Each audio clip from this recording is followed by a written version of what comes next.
Terima kasih. Selamat pagi. Assalamualaikum warahmatullahi wabarakatuh. Mungkin ada yang belum kenal, perkenalkan nama saya Nadia Artadewi. Saya adalah dosen di program pendidikan dokter spesialis di ilmu kesehatan mata Fakultas Kedokteran Universitas Brawijaya. Hari ini saya akan membawakan kuliah Vitreoretina 2 yang sesuai dengan RPS Vitreoretina 2 ya, yang untuk spesialis. Ini saya akan share screen. Sudah kelihatan mungkin ya slide-nya ya? Izin sampun, dokter. Ya, oke. Jadi hari ini saya akan membawakan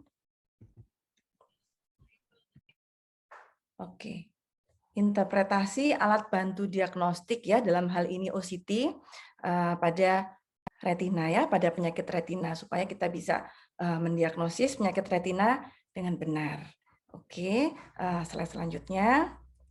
Nah, jadi kita di kurikulum kita kan ada rencana pembelajaran semester atau RPS ya. Ini sesuai dengan mata kuliah Retina 2 di magang 1. Nah, ya, di mana kita untuk capaian pembelajaran mata kuliahnya antara lain kita ada 4 ya. Yang pertama yaitu membandingkan dan menginterpretasikan pemeriksaan dasar dan penggunaan alat bantu diagnostik retina ya untuk indikasi penyakit retina dan vitreus ya. Jadi pelajaran ini adalah termasuk capaian yang C1 ya. Nah, kemudian nantinya setelah kita bisa menginterpretasikan dengan benar, kita bisa menyimpulkan dan mendiagnosis berbagai kelainan retina dan vitreus secara klinis dan menggunakan alat bantu ya, karena kita memang tidak bisa lepas dari alat bantu. Kemudian kita juga bisa membandingkan dan menerangkan penggunaan modalitas terapi ya untuk indikasi penyakit dengan alat bantu ini gitu. Jadi dengan OCT kita bisa menentukan nanti terapinya apa seperti itu ya, dan menyusun tata laksana kelainan retina dan vitreus. Oke, untuk ya sub CPMK-nya untuk yang kuliah kali ini kita bisa mengenali ya, yang diharapkan adalah kita bisa mengenali berbagai penyakit pada retina dan vitreus secara klinis maupun dengan interpretasi alat bantu diagnostik. Untuk hal ini, kuliah kali ini kita menggunakan OCT ya. Kita kan ada kayak USG, OCT, ERG, dan lain sebagainya, tapi untuk hari ini kita khususkan OCT. Nah, dengan indikator, harapannya mahasiswa dapat menginterpretasikan hasil pemeriksaan, baik secara klinis ya maupun dengan OCT ini sebagai alat bantu diagnostik. Nah, kriterianya diharapkan nanti kita bisa tepat menginterpretasikan dari gambaran hasil alat diagnostik ini ya, seperti itu. Nah, indikasinya kapan sih kita melakukan OCT ya? Tentunya bila kita ingin memeriksa lapisan-lapisan retina seperti itu ya. Nah, namanya kita di retina nggak mungkin ya kita tidak ingin memeriksa lapisannya karena setiap lapisan itu ada penyakitnya sendiri gitu. Kemudian untuk memonitor progresivitas penyakit. Ya, jadi misalnya hari ini edema, kemudian kita beri terapi di laser atau di injeksi, nanti 1 bulan kemudian gimana ya edemanya berkurang atau tidak. Nah, kalau tidak dengan OCT kita tidak bisa mengetahui hal tersebut ya, kecuali dengan visus ya, tapi kan tidak bisa tahu berapa precise-nya seperti itu. Kemudian tambahan terapi ya, untuk kita mau terapi apa nih kira-kira, kalau ada traction-nya kita nggak boleh injeksi seperti itu, tapi kalau nggak ada traction-nya boleh kita injeksi seperti itu ya. Kemudian juga untuk memonitoring respon dari terapi. Nah, batasannya walaupun sepertinya alat ini sempurna ya, cuma ada batasannya di mana dia bisanya hanya di jaringan yang jernih ya. Kalau ada kataraknya sedikit, mungkin masih bisa ya, tapi akan mengganggu sinyalnya sehingga bayangan yang dihasilkan tidak baik. Nah, kemudian sebetulnya bisa OCT ini dengan pupil kecil, namun lebih baik gambar yang dihasilkan bila diameternya lebih dari 4 mili. Kemudian untuk lapisan tear filmnya juga harus baik ya. Kalau kebanyakan misalnya pasien tuh biasanya kan merocoh ya karena pedes gitu, suka harus melek gitu, itu juga tidak baik ya. Mata kering juga tidak bagus ya karena akan mengganggu bayangannya. Dan kalau untuk OCT yang kita bicarakan hari ini terbatas untuk yang polus posterior ya, kita tidak bicara tentang OCT anterior. Nah, OCT ini dia bisa merefleksikan persis seperti potongan histologis ini gitu. Nah ya, persis sekali ya. Nah ini adalah cita-cita orang-orang dahulu mungkin ya, mungkin senang banget orang-orang yang terdahulu ya, pendahulu-pendahulu kita bila tahu sekarang ini ada OCT gitu, karena bisa lebih mudah untuk mendiagnosa. Nah, sebelum kita mendalami interpretasi OCT, tentunya kita harus tahu lapisan-lapisan retina secara normal itu apa saja urutannya dan juga bentuknya secara normal itu seperti apa gitu ya. Makanya waktu kuliah S1 dulu saya sering cerewet banget mengingatkan, ini kalian harus menghafalkan, bangun tidur hafalkan, mulai internal limiting membrane sampai RPE, seperti itu. Karena apa ya, kalau sekarang misalnya kalian apalagi di pendidikan spesialis, tidak hafal, tidak tahu lapisan-lapisannya, tempatnya di mana, itu seperti ibaratnya kita punya rumah, nggak tahu mana ruang tamunya, tidak tahu mana dapurnya. Sehingga kalau misalnya kita disuruh cari panci, panci tempatnya di mana ya, bingung, terus dicarinya di ruang tamu gitu. Nggak mungkin ketemu ya panci di ruang tamu ya, seperti itu ya. Jadi memang kita harus mengenali rumah kita. Tempat ini panci adanya di mana sih gitu, buku tempatnya di mana gitu. Nah, sama seperti lapisan retina ya. Karena di setiap lapisan itu kita tahu ada sel apa saja dan penyakit apa saja ditemukan di lapisan yang mana, seperti itu. Misalnya ada penyakit A, terdampaknya di lapisan yang mana, seperti itu ya. Jadi itu dulu yang kita harus hafal, kita harus paham dan mengerti ya. Nah, seperti yang kita lihat ya. Nah, kalau yang di sini kita bilang semakin dekat ke vitreous itu inner ya, semakin dalam, semakin inner ya, semakin luar vitreous, semakin dekat sklera, itu semakin outer. Nah, ini vitreusnya ya. Nah, kalau misalnya kita lihat ada bintik-bintik ya di vitreusnya nggak bersih. Nah, kemungkinan itu bisa floaters atau ada sel-sel radang. Kemudian yang pertama ini tentunya internal limiting membrane ya, kemudian langsung diikuti oleh nerve fiber layer.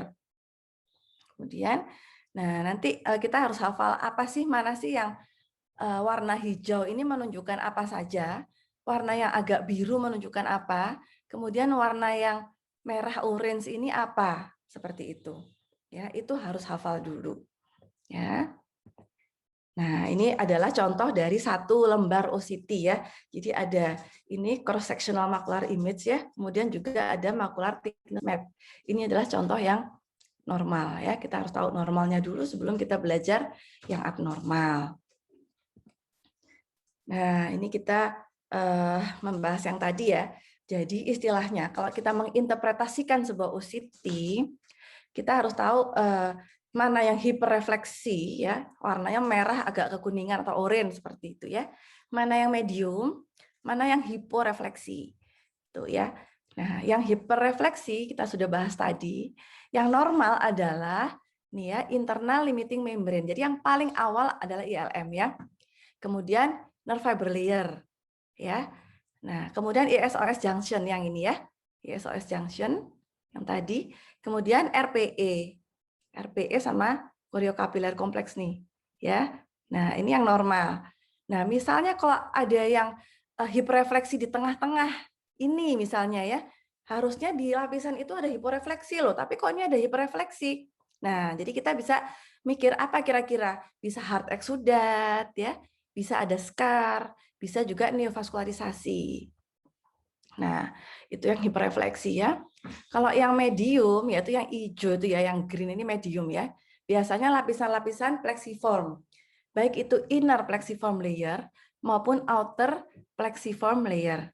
Nah, biar gampang hafalinnya plexiform itu kan kayak jalinan ya.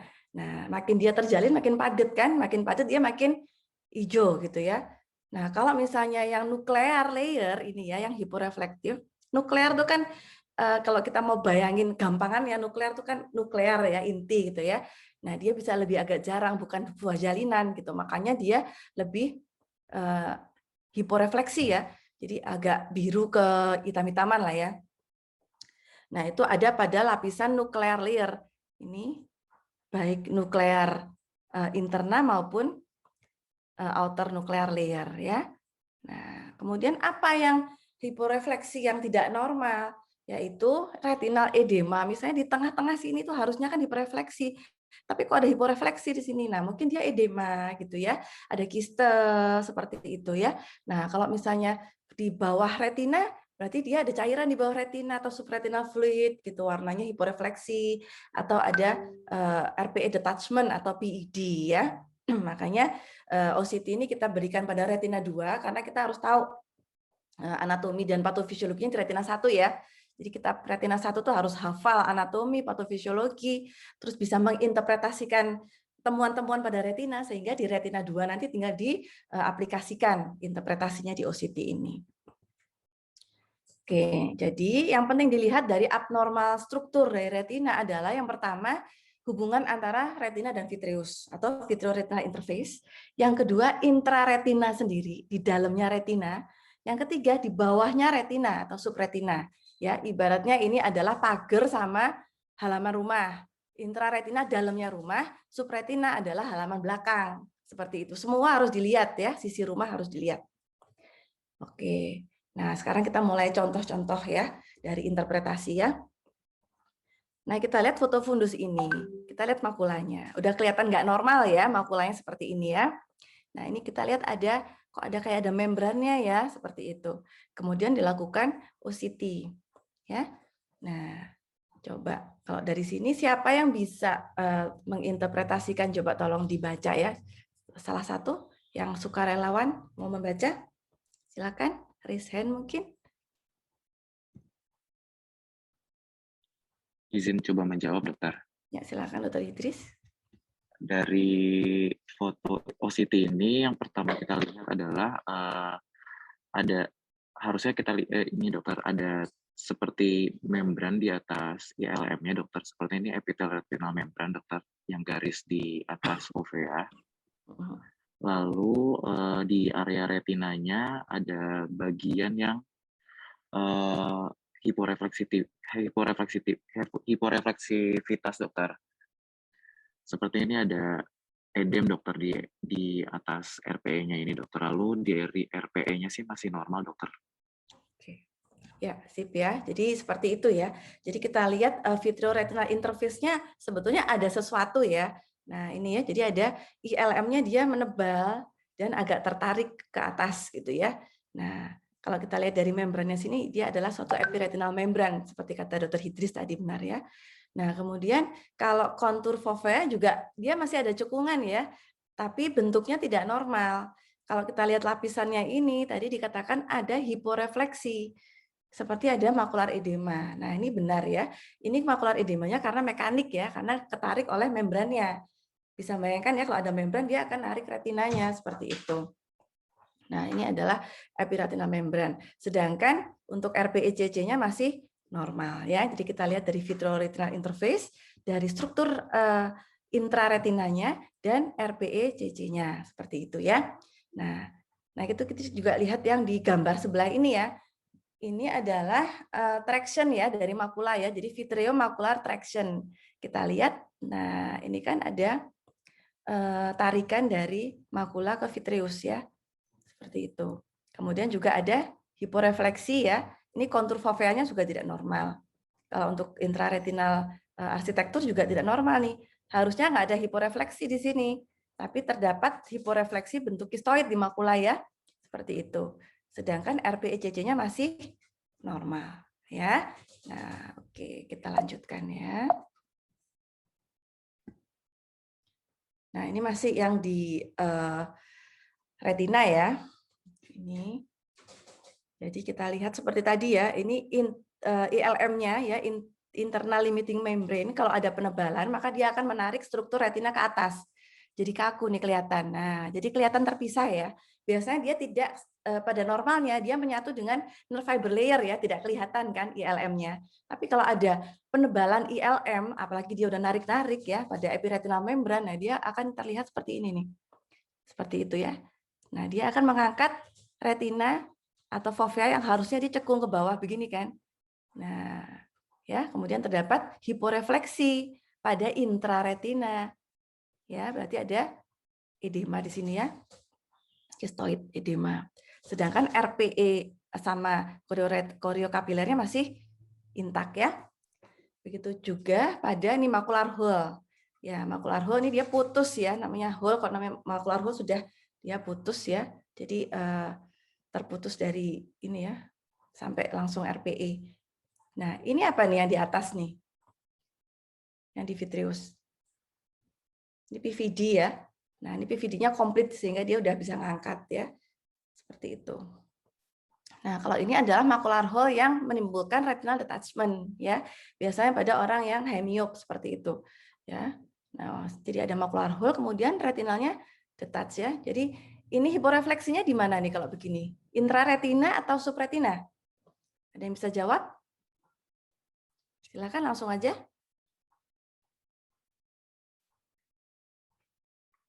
Izin menjawab dokter, subretina dokter, Subretina ya. Kalau intraretina itu yang di sini, di atas. ya. Ini intraretina, dia edema, ada hiporefleksi karena tarikan, ya, karena mekanik ya. Kemudian, nah ini subretina ada hiporefleksi ya. Jadi semua jenis ablasio itu hiporefleksinya di subretina. Seperti CSCR. CSCR itu kan ablasio makula sebetulnya ya, serus ablasio makula. Dia di subretina. Ya, nah ini yang masih ada hubungan sama vitreoretinal interface ya. Nah, kalau ini adalah penyakit yang intraretina ya. Ini yang saya bahas adalah yang dasar-dasar aja yang sering kita temukan sehari-hari ya. Ini adalah gambaran dari kistoid makular edema ya. Nah, harusnya kan dari foveal konturnya udah salah ya. Harusnya tidak begini, nggak ada cekungan sama sekali gitu. Kemudian di intraretinanya, di dalam retinanya ada hiporefleksi. Ya. Ini ada yang berbentuk kistoid, ini ada yang berbentuk difus. Ya. Nah, kadang-kadang kita suka bingung ini subretinal apa difus seperti itu ya. Karena kok langsung RPE ya. Nah, bedanya adalah kalau misalnya difus dia masih ada jaringan-jaringan retinanya nih. Kalau subretina dia bersih seperti ini ya. Seperti itu ya. Kadang-kadang kita bingung menginterpretasikan gitu. Nah, jadi kalau ini edemanya difus dan kistoid ya, jadi mix edema gitu ya. Kita tahu edema makula itu ada macam-macam. Subretinal fluid bisa nggak bagian dari makular edema? Ya bisa gitu ya. Kalau misalnya external limiting membrannya lama-lama udah jebol misalnya ya, misalnya dia edema kronis gitu, misalnya dia diabetes, DME gitu ya, kronis, awalnya di cuman kistoid makular edema sama difus ya, di intraretina. Terus external limiting membrannya lama-lama jebol karena kistoidnya itu kan ya sel Mullernya rusak semua gitu kan. Nah, akhirnya dia bisa cairannya ke bawah menjadi subretinal fluid, bisa juga seperti itu ya. Nah, ini biasanya terdapat pada penyakit apa aja kalau kistoid makular edema? Coba sebutkan selain Dr. Hidris ya, 3 penyakit yang bisa menimbulkan kistoid makular edema. Silakan langsung aja. Izin dokter. Silakan. Diabetes mellitus dokter. Lalu Nah, apalagi? Aduh putus-putus apalagi DM. Ini yang putus saya Pak, yang bersangkutan ya.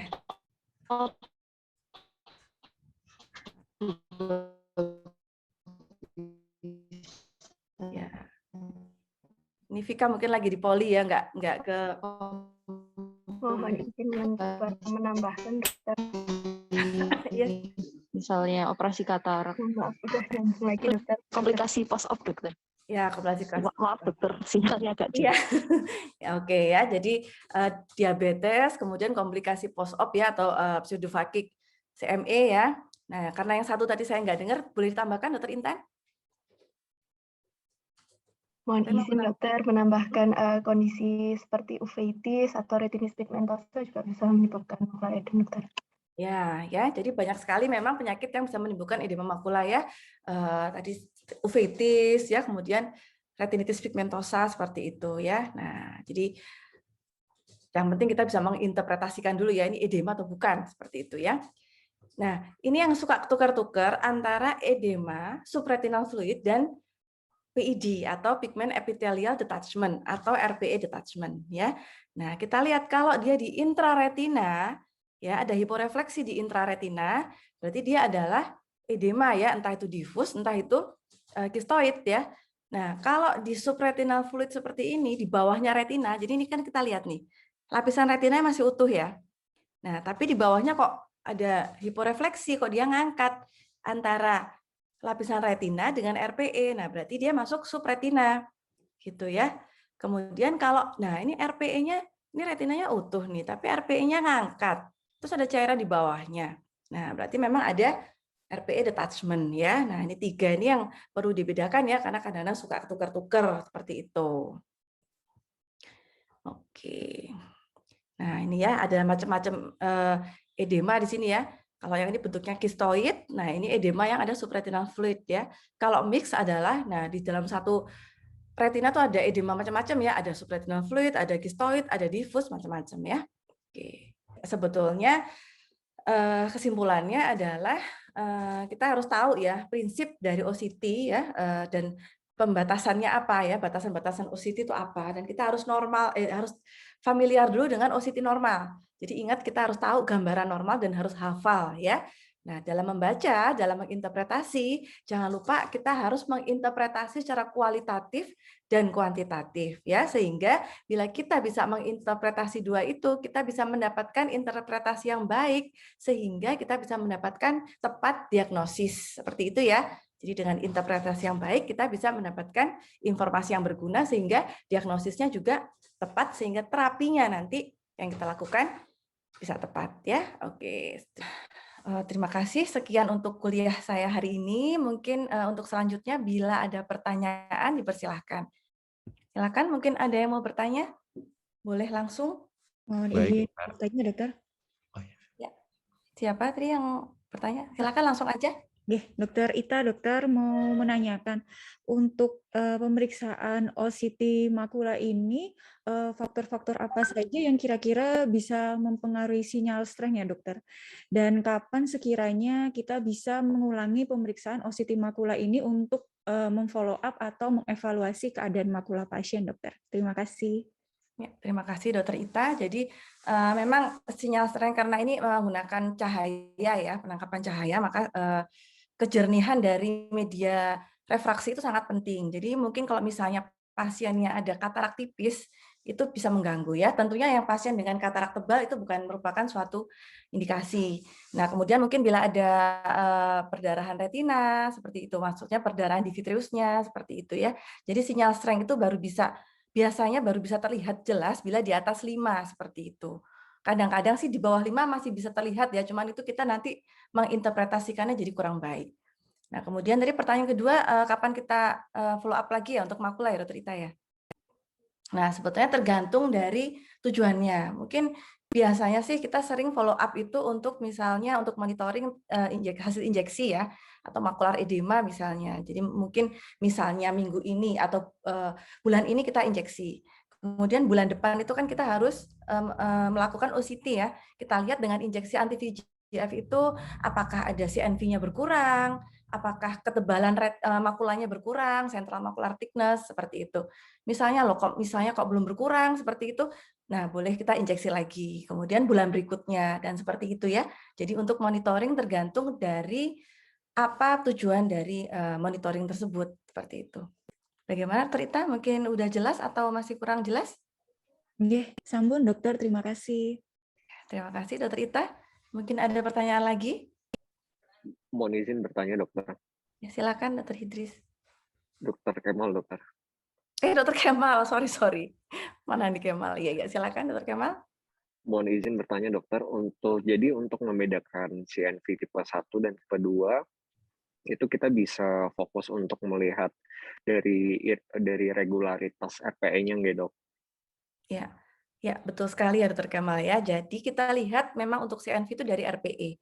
Nah, yang tadi seperti yang sudah saya terangkan ya, antara yang tipe 1 dan tipe 2 itu kita lihat kalau misalnya tipe 1 itu RPE-nya lebih berantakan ya. Jadi karena koroidnya itu dia di bawahnya RPE ya, jadi belum ke subretina ya, masih di bawahnya RPE sehingga disruption.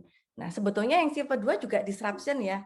Namun disruption-nya dia menembus RPE dulu baru dia tumbuh di bawahnya retina, subretina sehingga dia kelihatannya lebih jelas batasnya untuk yang tipe 2 yang biasanya terdapat di seperti myopic CNV atau beberapa jenis wet AMD ya yang tipe klasik itu seperti tipe 2. Seperti itu Dokter Kemal ya.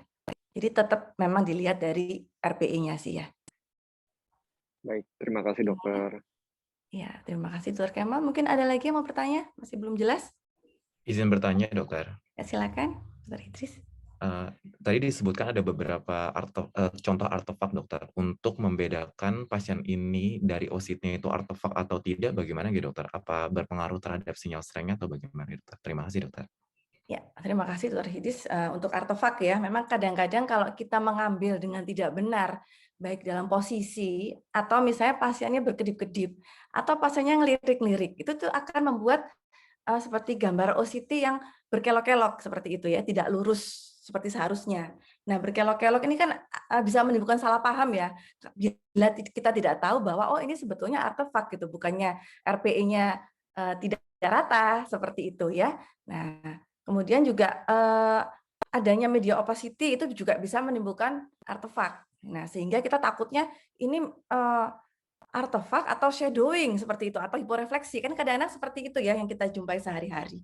Nah, jadi memang kita harus tahu artefak atau blinking, pasiennya berkedip pada saat kita mengambil OCT, kita jangan ambil yang berkedip gitu karena apa? Akan menghasilkan gambaran putus. Takutnya nanti dikira seperti macular hole seperti itu ya. Kok putus OCT-nya padahal karena artefak. Nah, untuk OCT yang kita punya yang baru ini ya, jadi yang SD-OCT, itu kalau kita ngambilnya kedekatan juga akan mirroring ya, jadi akan berbalik OCT-nya. Itu juga gambaran salah satu dari artefak ya. Jadi memang kita harus memahami mana sih yang bisa menimbulkan artefak gitu ya, supaya nanti untuk interpretasinya kita tidak salah. Seperti itu ya, Dr. Idris. Ya, terima kasih. Udah jelas mungkin ya, Dr. Idris ya. Ya, mungkin satu lagi pertanyaan sebelum kita tutup kuliahnya. Mohon izin bertanya, dokter. Ya, silakan, Dr. Vika ya. Ya, Dokter Vika. Ya. Izin bertanya, dokter. Kemarin itu kami saat di Poli itu sempat ketemu ada kasus dari OCT makulanya itu didapatkan CME, dokter. Tapi dari anamnesis dan pemeriksaan yang lainnya itu tidak mengarah pada adanya riwayat operasi ataupun diabetes ataupun mungkin penyakit lain yang bisa memicu terjadinya makular edema. Nah, itu kalau misalnya kita bertemu kondisi seperti itu, seperti apa tata laksana yang tepat? Dan juga mungkin saya mau tanya juga dokter, untuk pemberian steroid topikal pada makular edema itu, pemberiannya sampai kapan nggih? Terima kasih dokter. Ya, terima kasih Dr. Vika ya. Nah, ini sebenarnya saya tahu pasiennya ya. Jadi yang kemarin itu ya, CME itu bisa karena eksudasi dari karena pembuluh darah bocor ya, kebocoran dari interjunction dari endotel seperti itu ya. Nah, bisa juga karena mekanik ya. Jadi kadang-kadang pada kasus epiretinal membran. Nah, epiretinal membran itu secara klinis kan kadang-kadang suka halus banget tidak terlihat ya. Makanya kita butuh OCT untuk membantu interpretasi supaya bisa mendiagnosis dengan benar gitu. Nah, makanya dari OCT itu kalau misalnya ada epiretinal membran kan terlihat ya. Nah, sering sekali pada epiretinal membran itu menyebabkan peningkatan makula ya atau makular edema. Kenapa bisa begitu? Karena tarikan mekanik seperti itu. Jadi kok nggak ada riwayat apa ya? Nggak ada riwayat habis operasi, tidak ada neuroretinitis seperti itu ya, atau hal-hal yang biasanya hanya CME saja tanpa penyakit sistemik gitu. Nah, coba kita lihat dulu yang lain-lain, keadaan di sekitarnya gimana? Ada tarikan mekanik nggak? Seperti itu ya. Itu yang pertama. Yang kedua, sampai kapan kita menggunakan stereotopikal ya, Dr. Vika ya? Sebetulnya tergantung ini ya, tergantung apa penyakitnya. Kalau misalnya ditanyakan pseudophakic CME ya, pseudophakic CME itu kadang-kadang kita menggunakan stereotopikal dicampur dengan apa itu namanya NSAID ya topikal, atau juga ada yang literatur yang memberi oral juga seperti itu ya. Dan sebetulnya terapi dari CME itu kan tergantung patogenesisnya, tergantung bagaimana CME itu. Kalau misalnya epiretinal membran, kita kasih steroid topikal atau kita kasih ini juga sepertinya nggak akan turun edemanya ya, karena dia tarikan, karena dia mekanik gitu. Jadi tergantung penyebabnya juga ya. Nah, bila penyebabnya memang yang harus dikasih steroid topikal, bila central macular thickness-nya nanti sudah menurun sampai batas normal ya, toleransinya biasanya 250 mikron ya. Seperti itu ya sudah, kita hentikan aja, kita stop aja. Seperti itu ya Dr. Vika ya. Terima kasih dokter. Jelas? Ya, oke. Terima kasih. Nah, gimana? Insya Allah sudah jelas ya? Tidak ada pertanyaan lagi atau mungkin ada? Bila tidak ada, mungkin saya cukupkan kuliah saya hari ini ya. Semoga bermanfaat untuk praktek kita sehari-hari, karena sehari-hari ya inilah yang kita hadapi ya. Dengan teori yang benar kita bisa menyimpulkan interpretasi dengan benar sehingga nanti bisa bermanfaat bagi pasien sehari-hari ya. Terima kasih atas perhatiannya dan kuliah hari ini. Mohon maaf bila ada yang tidak berkenan. Saya akhiri. Assalamualaikum warahmatullahi wabarakatuh.